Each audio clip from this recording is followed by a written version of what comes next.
Ley del ISR. Los objetivos de la ley del ISR, su objetivo principal es la recaudación de ingresos para el Estado a través del gravamen sobre los ingresos de personas físicas y morales. Sus objetivos en específico incluyen recaudación de ingresos, que es proveer al Estado de una fuente estable y significativa de ingresos fiscales para financiar el gasto público.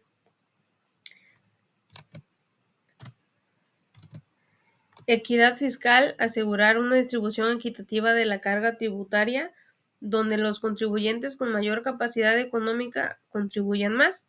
El fomento a la inversión y el ahorro, la estabilidad y previsibilidad fiscal, y el cumplimiento voluntario, que pues es fomentar el cumplimiento de las obligaciones fiscales mediante la simplificación de trámites y procedimientos.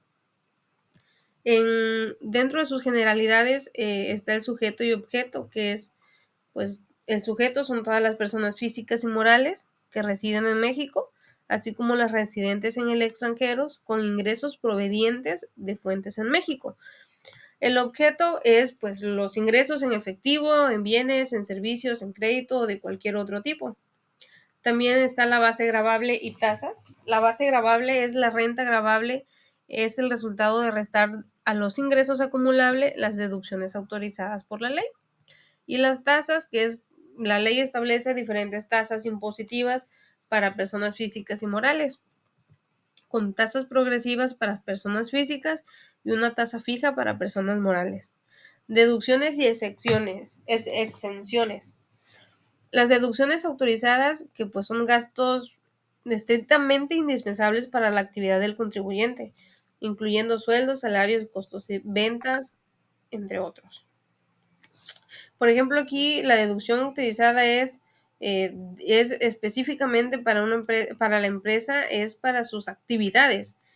Por ejemplo, una empresa que se dedica a vender motos, no pueden meter dentro de sus deducciones, así como, por ejemplo, no ropa para, o sea, personal, ropa de moda. En este caso, pues hay ropa que sí se puede incluir como uniforme, pero ya ropa de otro tipo ya no.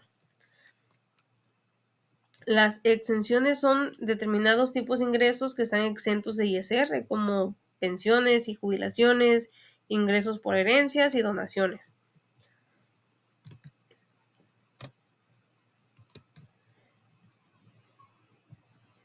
Ok, bueno, dentro de la ley del ISR, todas las obligaciones que tienen los contribuyentes es de la declaración anual, que es presentar una declaración anual de impuestos donde se informen todos los ingresos y se calculen las deducciones y el impuesto a pagar. Los pagos provisionales, que es realizar pagos provisionales mensuales a cuenta del impuesto anual. La emisión de comprobantes fiscales, que es emitir comprobantes fiscales digitales por Internet. El impacto de manejo transparente en los recursos del Estado es transparencia y rendición de cuentas, que es la recaudación eficiente del ISR. La reducción de la evasión fiscal. En estas, las disposiciones de la ley del ISR es como la obligación de emitir un CFDI y la fiscalización de ingresos y gastos contribuyen a reducir esa evasión fiscal que normalmente antes se llevaba a cabo debido a la facilidad que tenían para emitir facturas falsas o comprar facturas. Bueno, que viene siendo, está relacionado, ¿no? Financiamiento de servicios públicos,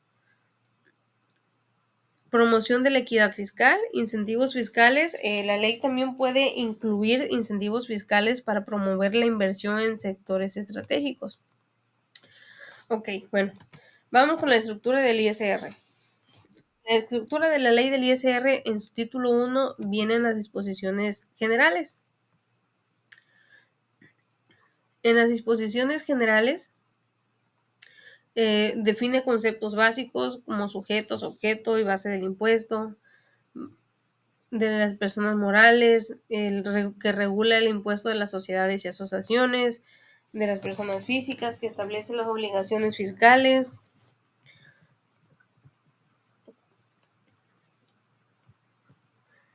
Por ejemplo, en el artículo 1 nos dice que las personas físicas y morales están obligadas al pago de impuestos sobre la renta. En el título 2, que es de las personas morales, ahí un artículo muy importante es el 9, porque en el 9 es donde nos dice la tasa que se aplica de ISR. Nos dice que se deberá calcular el impuesto sobre la renta aplicando al resultado fiscal obtenido en el ejercicio la tasa del 30%.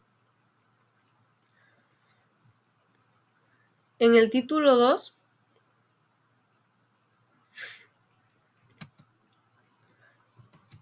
también nos dicen lo que son los ingresos acumulables, que esto viene, los ingresos acumulables están en el artículo 16.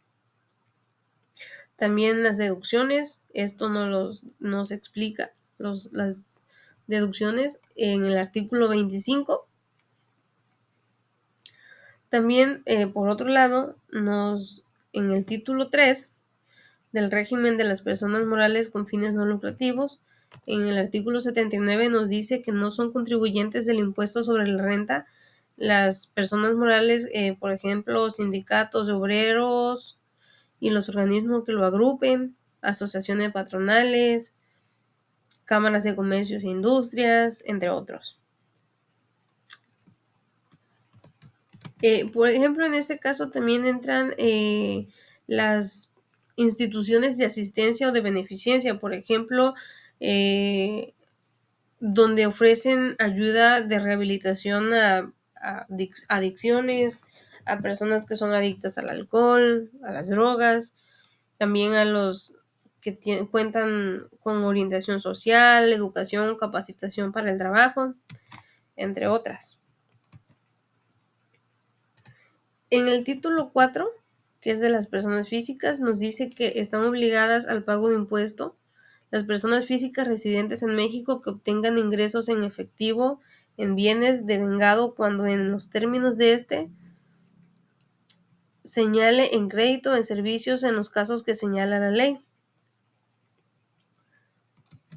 En el título 5 de los residentes en el extranjero con ingresos provenientes de fuentes de riqueza ubicada en territorio nacional, en ese nos dice en el artículo 153 que están obligados al pago de impuestos sobre la renta conforme a este título los residentes en el extranjero que obtengan ingresos en efectivo, en bienes, en servicios o en crédito, aun cuando hayan sido determinados presuntivamente por las autoridades fiscales. También en el artículo 154 nos dice las tasas que se aplican según el monto de los ingresos. En el título 6 de las entidades extranjeras controladas sujetas a regímenes fiscales, preferentes de las empresas multinacionales y de las operaciones celebradas entre partes relacionadas, nos dice en el artículo 176 los residentes en México y los residentes en el extranjero con establecimientos permanentes en el país están obligados a pagar impuesto conforme a lo dispuesto en ese capítulo por los ingresos sujetos a regímenes fiscales preferentes que obtengan a través de entidades extranjeras en las que participen directa o indirectamente en la proporción que les corresponda por su participación en ellas. En el título 7 de los estímulos fiscales, en este caso, en el artículo 186 nos dice que se otorga un estímulo fiscal a los contribuyentes, personas físicas o morales, a quienes se empleen a personas que padezcan discapacidad motriz, que para superarla requieran usar permanentemente prótesis, muletas o sillas de ruedas.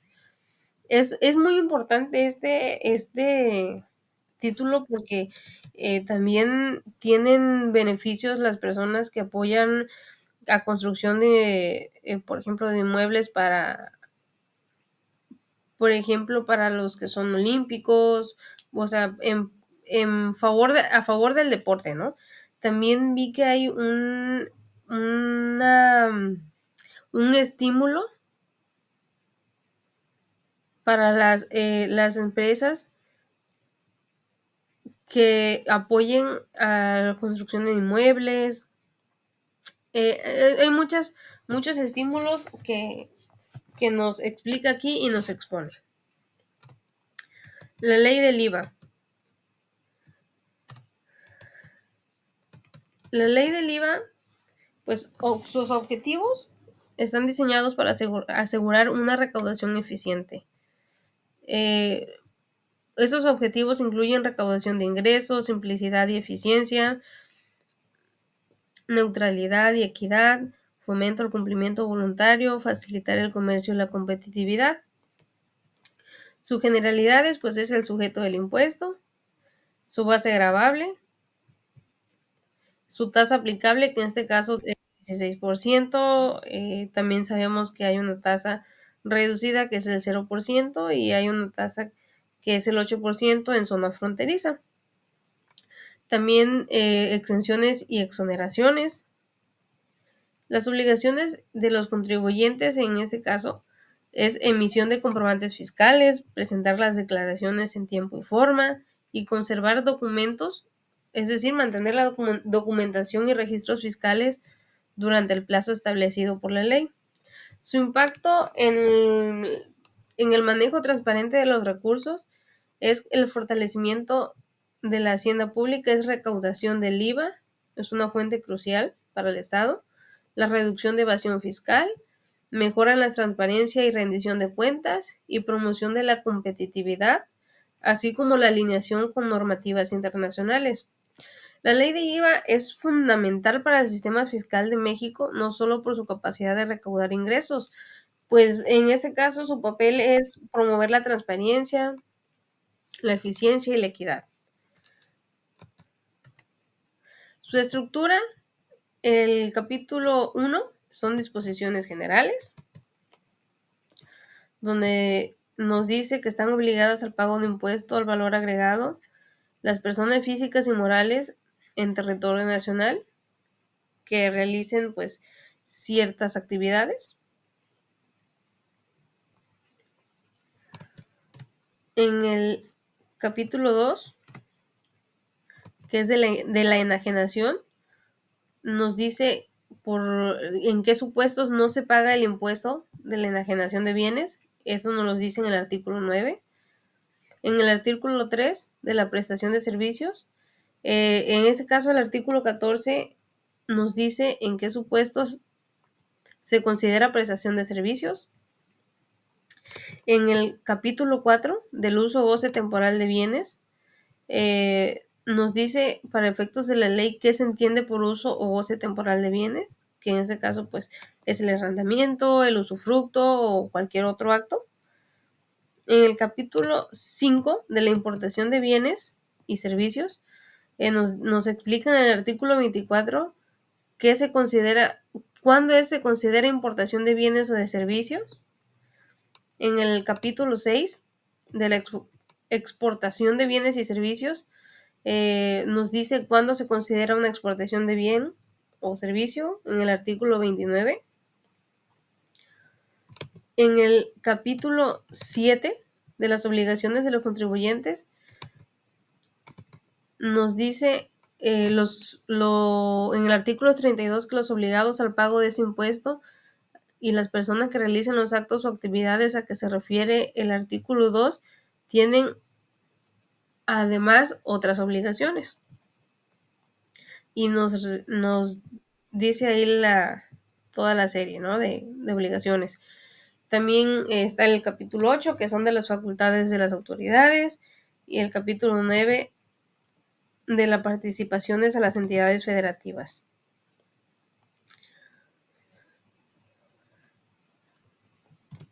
La ley del IEPS.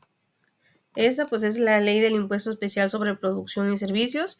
Sus objetivos pues es casi los mismos que el ISR y el IVA, recaudación de ingresos, desincentivar el consumo de productos nocivos, promover la responsabilidad social, corrección de externalidades, fomento de la transparencia fiscal. La ley del impuesto tiene como, en ese caso, esta se aplica a es una tasa especial que tiene un papel muy importante en la promoción